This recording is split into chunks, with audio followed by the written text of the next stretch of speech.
Hello everyone. आज हम पढ़ेंगे, नेक्स्ट टॉपिक है हमारा एप्लीकेशन ऑफ डायमेंशनल एनालिसिस। इससे पहले हमने फॉर्मूला डिस्कस किए थे, आज उसी में आगे बढ़ेंगे। हम एप्लीकेशंस पढ़ेंगे डायमेंशन के। सबसे पहले एप्लीकेशन क्या है? To convert a physical quantity from one system of unit to another, मतलब एक सिस्टम ऑफ यूनिट से अनदर सिस्टम में कैसे हम कन्वर्ट करेंगे वो इसके अंदर पढ़ेंगे आज हम। To check the dimension correctness of various formula, हमें कोई फॉर्मूला गिवन है, उसके अकॉर्डिंग में हम उस डायमेंशन फॉर्मूला चेक करेंगे कि ठीक है या गलत है, वो करेक्ट है या रॉन्ग है, वो हम यहाँ से चेक करेंगे। To derive a relationship between different physical quantities, हमें डिफरेंट फिजिकल क्वांटिटीज़ गिवन होंगी, उससे हमें उनकी रिलेशनशिप्स कैलकुलेट करनी है। इसका मतलब क्या है? जनरेट करना है हमने, यहाँ पे फॉर्मूला बनाना है हमें, यानी हम फॉर्मूला जनरेट करेंगे यहाँ से। ये 3 एप्लीकेशंस हैं। आज हम पढ़ेंगे first application, to convert a physical quantity from one system of unit to another, मतलब एक सिस्टम से हम दूसरे सिस्टम में कैसे कन्वर्ट करते हैं वो पढ़ेंगे आज हम इसके अंदर। सबसे पहले है, देखो सबसे पहले हमें क्या लिया, हमने कन्वर्ट करना है हमने। तो मैंने पीछे आपको यूनिट का जब बताया था, जब ये पार्ट जो सेकंड चैप्टर जब स्टार्ट करवाया था इसी का, यूनिट एंड मेजरमेंट्स का, उसमें मैंने यूनिट्स के बारे में बताया था। वहाँ पे एक फॉर्मूला पढ़ा था हमने। फॉर्मूला क्या था? Q is equal to N U. N क्या थी वहाँ पे? न्यूमेरिकल वैल्यू, और यू क्या थी वहाँ पे? यूनिट थी। जैसे हमें इस नाम से पता चल रहा है कि एक सिस्टम से दूसरे सिस्टम में हमें कन्वर्ट करना है। कैसे? जैसे कि हमारे पास में 1 मीटर है। 1 मीटर में कितने होते हैं? 100 सेंटीमीटर होते हैं ना। मतलब मीटर किस में है? ये SI सिस्टम यानी MKS सिस्टम में रखते हैं हम।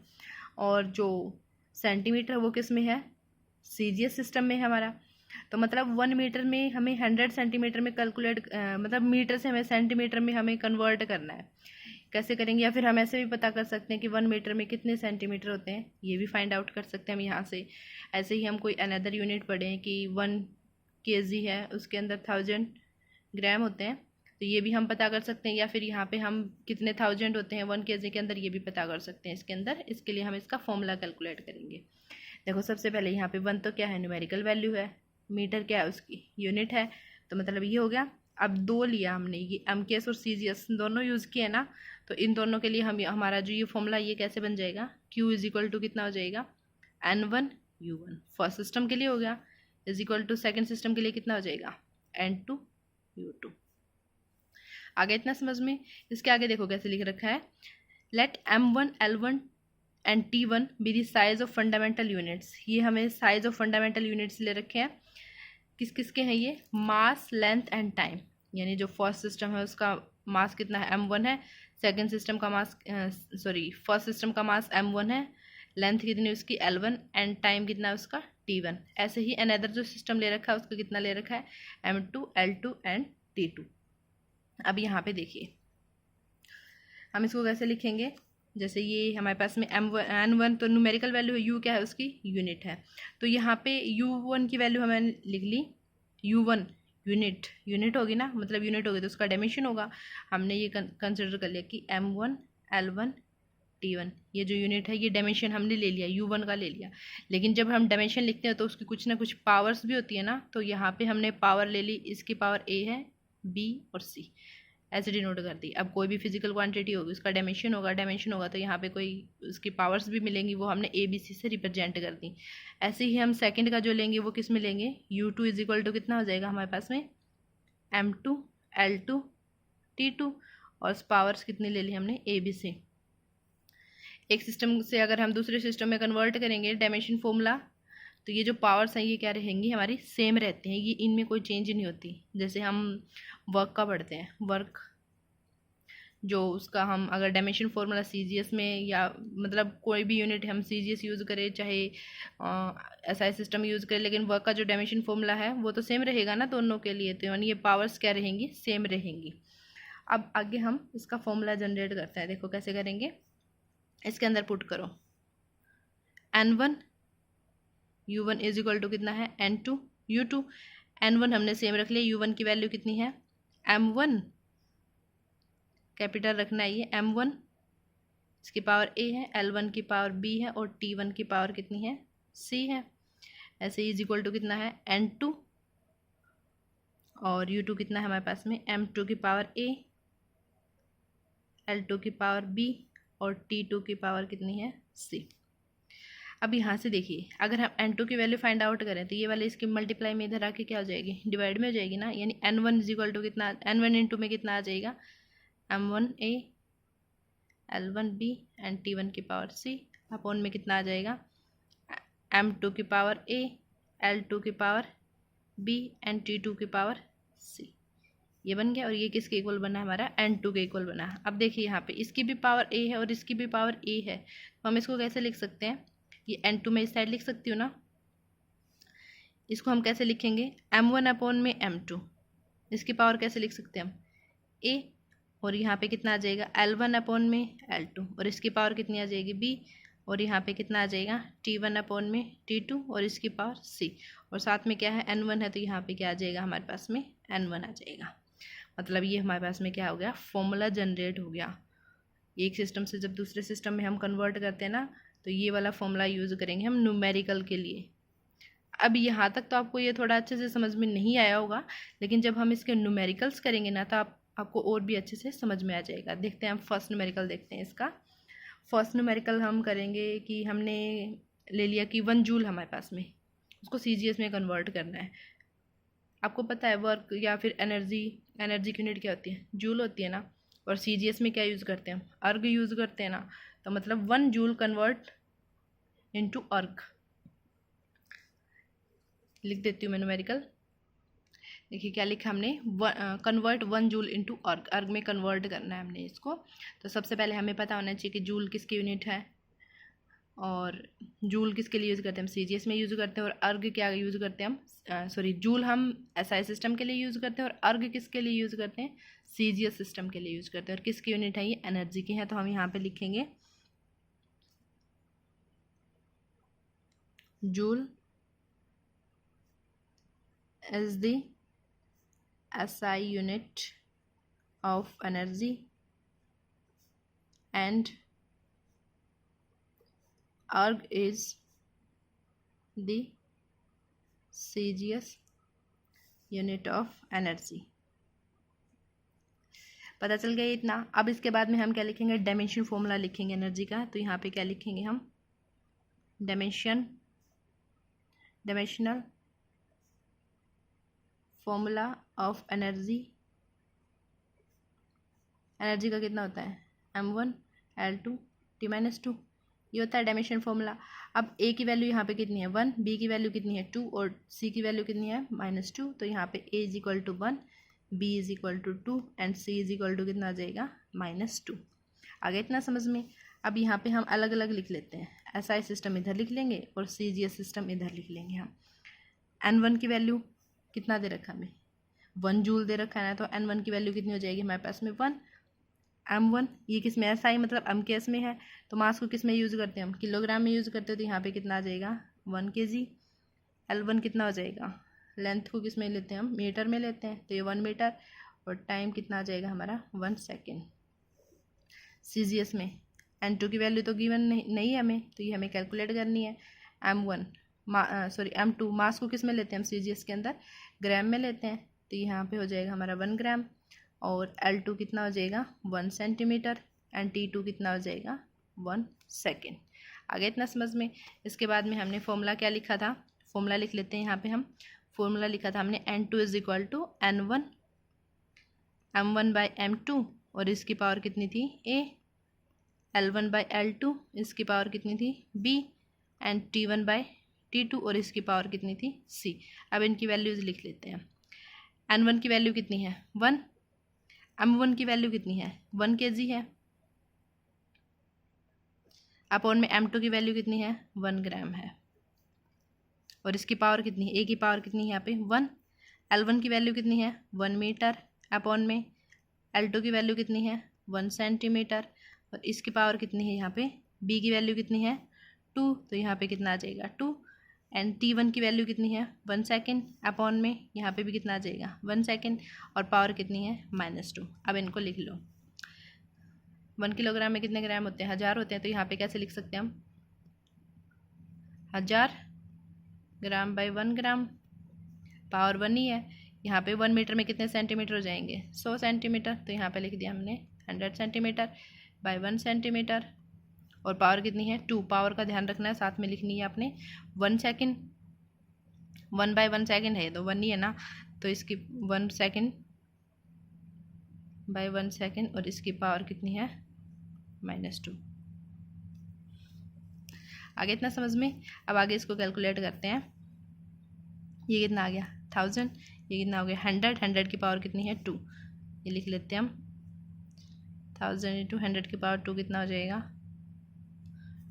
इंटू में यहाँ पे देखो, ये मैं अलग से बता देती हूँ। यहाँ पे देखो 1 बाई 1 है और इसकी पावर कितनी है? -2 है। 1 बाई 1 का मतलब क्या है? 1 ही है, और 1 की पावर कितनी है? -2। तो इसको हम कैसे लिख सकते हैं? 1 बाई 1 की पावर -2 ऐसे लिख सकते हैं। सॉरी, 1 ये नीचे लेके आएंगे पावर, तो ये किस में हो जाएगी? प्लस में। और 1 की पावर क्या होती है? 1 ही होती है ना। 1 का स्क्वायर कितना होता है? 1 ही होता है। तो यहाँ पे ये कितना आ जाएगा? 1 बाई 1 यानी 1 ही बच गया ना, यानी इंटू में क्या लिख सकते हैं हम? 1। और किसकी वैल्यू कैलकुलेट कर रहे हैं हम? n2 की। यहाँ से कितनी बन जाएगी? यानी 10⁻7, यानी n2 इज इक्वल टू कितना आ गया? 10⁻7। यानी यहाँ पे हम क्या लिख सकते हैं कि जो 1 जूल था हमारे पास में, वो किसके इक्वल आ गया? 10⁻7। और सीजीएस में कितनी यूनिट है इसकी? आर्क। ये बन जाएगा इसका फॉर्मूला। आगे समझ में ये कैसे करना है। अब एक और करते हैं, फिर आपको और भी अच्छे से समझ में आ जाएगा ये। नेक्स्ट क्या हमारा? 1 न्यूटन इंटू डाइन। अब न्यूटन किसकी यूनिट होती है? फोर्स की होती है। तो डाइन क्या हो जाएगी इसकी? सीजीएस यूनिट है किसकी? फोर्स की। यानी ये एसआई यूनिट होती है फोर्स की, और ये क्या है? CGS unit of force. तो यहाँ पे सबसे पहले हम लिखेंगे Newton is the SI unit of force. Newton क्या है? एसआई यूनिट है फोर्स की। ये लिख दिया मैंने, newton is the SI unit of force and dyne is the CGS unit of force. ये मैंने डायमेंशन फॉर्मूला भी लिख दिया। इसके बाद में हमें किसकी वैल्यू लिखनी है? ए बी सी की वैल्यू लिखनी है। ए की वैल्यू कितनी है यहाँ पे? 1। बी की वैल्यू कितनी है? 1। और सी की वैल्यू कितनी है? -2। अब हमारे पास में एसआई यूनिट्स क्या है? एसआई यूनिट, और इधर लिखेंगे हम सीजीएस। एसआई यूनिट n1 की वैल्यू कितनी है? 1 है। 1 न्यूटन गिवन है हमें। और m1 की वैल्यू कितनी है? एसआई सिस्टम में कितना लेते हैं हम? 1 kg। L1 की वैल्यू कितनी है? 1 मीटर। एंड T1 की वैल्यू कितनी है यहाँ पे? 1 सेकेंड। सीजीएस में N2 की वैल्यू कितनी हो जाएगी? ये तो हमें कैलकुलेट करनी है। और M2 की वैल्यू कितनी हो जाएगी यहाँ पे? यहाँ इस साइड किलोग्राम में थे तो इधर किस में आ जाएगा? ग्राम में आ जाएगा।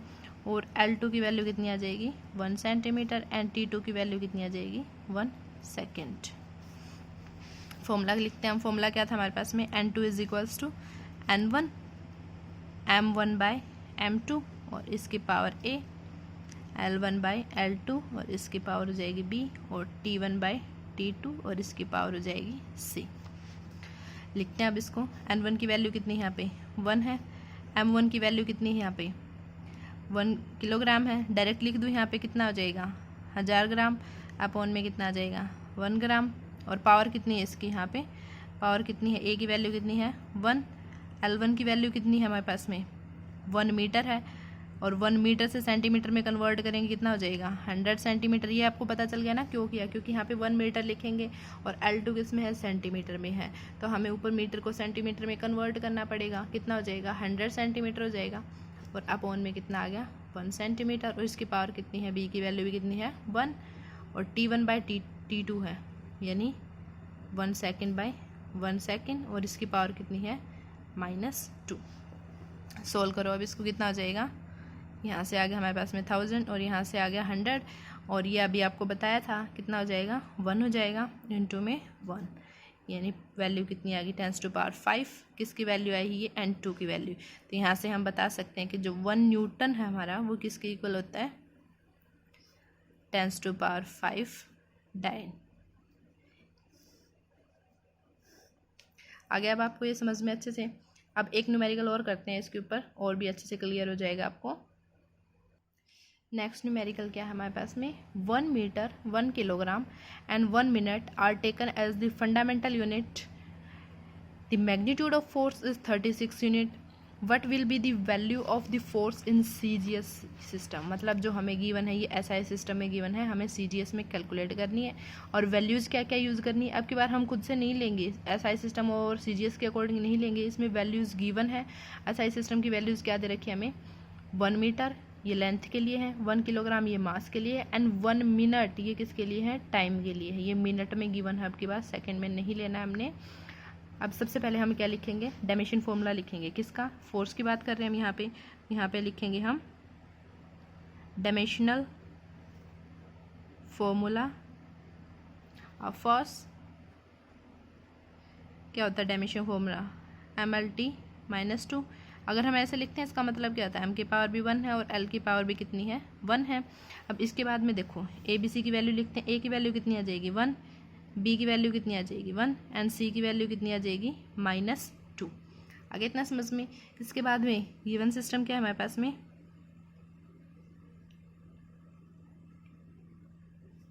और इधर क्या लिखेंगे हम, CGS में कन्वर्ट करना है। गिवन सिस्टम N1 की वैल्यू कितनी है, फोर्स की वैल्यू कितनी दे रखी है हमें, 36 यूनिट दे रखी है, तो ये किसकी वैल्यू हो जाएगी, N1 की।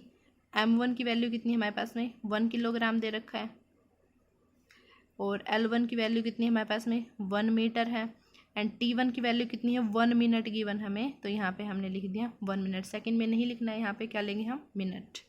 हम आगे इसको कैलकुलेशन करेंगे तब सोल्व कर लेंगे। N2 की वैल्यू कितनी है हमारे पास में, ये गिवन नहीं है हमें, तो ये हमें कैलकुलेट करनी है। M2 की वैल्यू CGS में कन्वर्ट करें ना, तो ये कितनी हो जाएगी, 1 ग्राम, और L2 की वैल्यू कितनी हो जाएगी, CGS में क्या यूज़ करेंगे हम, सेंटीमीटर, और टाइम की वैल्यू हमें ये गिवन नहीं है, मतलब ये हम CGS में यूज़ कर रहे हैं, इसमें तो हमें गिवन था 1 मिनट, यहाँ पे हम किस में लेंगे, सेकंड में ही लेंगे ना, तो यहाँ पे कितना आ गया, 1 सेकंड। फॉर्मूला लिखते हैं हम, फॉर्मूला क्या था, N2 = N1 M1/M2 इसकी पावर A, L1/L2 और पावर B, एंड T1/T2 और इसकी पावर कितनी है, C। अब यहाँ से लिखते हैं N1 की वैल्यू कितनी है, अब की बार कितनी गिवन है हमें, 36 गिवन है, तो ये हमने यहाँ पे लिख ली है। और M1 की वैल्यू कितनी है, 1 kg, ये कितना आ जाएगा, 1 kg लिख रही हूँ मैं यहाँ पे, अपॉन में 1 ग्राम, और पावर कितनी है, A की वैल्यू कितनी है, 1, L1 की वैल्यू कितनी है, 1 मीटर, और यहाँ पे आ जाएगा 1 सेंटीमीटर, इसकी पावर कितनी है, 1, और T1 की वैल्यू कितनी है, यहाँ पे 1 मिनट है। 1 मिनट मतलब यहाँ पे मैंने 1 मिनट लिख दिया। सेकंड में कन्वर्ट करना चाहो तो आप यहाँ पे एक बार हम सीधा 1 मिनट लिख लेते हैं। 1 मिनट अपॉन में कितना हो गया, 1 सेकेंड, और यहाँ पे कितना आ गया, इसकी पावर कितनी है, -2। अब इनको कैलकुलेट करो, 36 इंटू में यहाँ पे केजी और यहाँ पे ग्राम है, मतलब क्या है, इसको हम कैसे लिख सकते हैं, 100 क्या लिख सकते हैं, ग्राम बाय 1 ग्राम, पावर 1 है, इसको क्या लिखेंगे, 100 सेंटीमीटर अपॉन में 1 सेंटीमीटर, पावर कितनी है इसकी, 1 है। यहाँ पे कितना हो जाएगा, 1 मिनट को सेकंड में कन्वर्ट करोगे कितना आ गया, 60 सेकंड बाय 1 सेकंड, इसकी पावर कितनी है, -2। ये 1 ग्राम से ये ग्राम से ये कैंसिल, मतलब हम इसको कैसे लिख सकते हैं, 36 इंटू में 1000 इंटू में 100 इंटू में ये देखो 60 है, अपॉन में 1 है, 1 तो लिखो जिना लिखो कुछ इफेक्ट नहीं पड़ेगा ना, यहाँ पे 60 सेकंड है, और इसकी पावर कितनी है, -2, मतलब ये यहाँ पे बता रही हूँ मैं, 60 है और इसकी पावर -2 है। इसको हम कैसे लिख सकते हैं, 1/60 की पावर 2 लिख सकते हैं ना, नीचे लेके आएंगे तो पावर किस में हो जाएगी, प्लस में हो जाएगी, तो 1/60 और इसकी पावर कितनी हो जाएगी, यहाँ पे हमने स्क्वायर लगा दिया। सॉल्व करो इसको, 36 इंटू में ये हमने लिख लिया, और 60 की जब स्क्वायर ओपन करेंगे हम कितना हो जाएगा, 36,000 हो जाएगा, 00 से कैंसिल, 36 से 36 कैंसिल, यहाँ पे कितना आ गया, 1000 आ गया ना। ये किसकी वैल्यू आ गई, N2 की वैल्यू, यानी N2 की वैल्यू कितनी है हमारे पास में, 10⁻3। यानी हम इसको कैसे लिख सकते हैं कि जो 36 यूनिट्स थी हमारे पास में वो किसके इक्वल हो जाएंगी, 10⁻3। और ये किस में किया हमने, CGS में, और फोर्स की CGS में यूनिट क्या होती है, डाइन। अभी पढ़ा था ना हमने थोड़ी देर पहले, इससे लास्ट वाले न्यूमेरिकल में हमने पढ़ा था CGS में यूनिट क्या होती है, फोर्स की, डाइन। आई होप आपको ये समझ में आ गया होगा। ये थी इसकी डायमेंशनल जो एनालिसिस है, इसकी फर्स्ट एप्लीकेशन थी। इसकी बाकी 2 एप्लीकेशंस हम नेक्स्ट वीडियो में पढ़ेंगे। बहुत ही ध्यान से करना है। यहाँ पे ये मिनट में था, ये आपने यहाँ पे आगे सेकंड में कन्वर्ट करना है। अगर आप इसको यहीं पे अगर 1 सेकंड लिख दोगे तो गलत हो जाएगा, क्योंकि हमारे क्वेश्चन में हमें गिवन है कितना, 1 मिनट गिवन है ना, तो इसको हमें मिनट में ही रखना है और बाद में इसको हमने सेकेंड में कन्वर्ट करना है। बहुत ही ध्यान से करना है। आई होप आपको इतना समझ में आ गया होगा। Thank you.